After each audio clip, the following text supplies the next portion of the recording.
some politicians are trying to turn minorities into enemies, and I want nothing to do with that. Your manifesto says that you will protect and enhance the rights of LGBTI community. What does that mean concretely?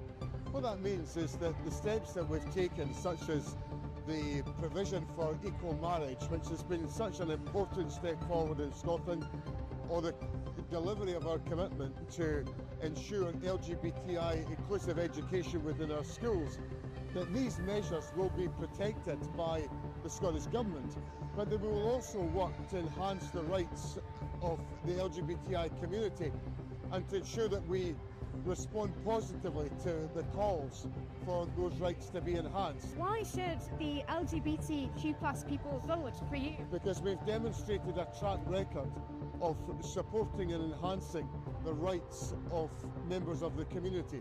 That's come from the steps that we took to legislate for equal marriage.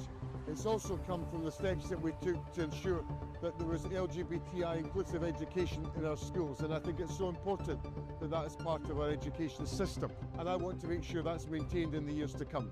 According to the Trans Lives Survey 2021, 40% of trans people face discrimination when seeking housing, 63% face discrimination when seeking employment. What will you do to get these numbers down? I rail against the fact that some politicians are trying to turn minorities into enemies, and I want nothing to do with that. I want to create an inclusive society that brings people together, and that must be done in our country today.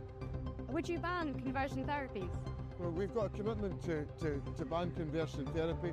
We've consulted on that proposition, and we're obviously working our way through the consultation responses to determine what is the best way to take forward, and we've got to go through that process to ensure that we properly consider all of the issues that have been raised. How would you ensure that sex education remains fully LGBTQ+ inclusive? I think it's important that we have LGBTI inclusive education in our education system.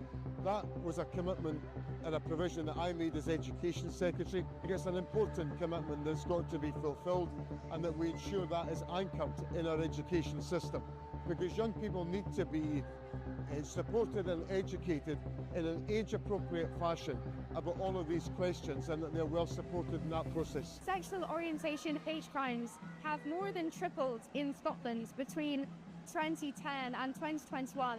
What will you do to tackle anti-LGBTQ+ hate?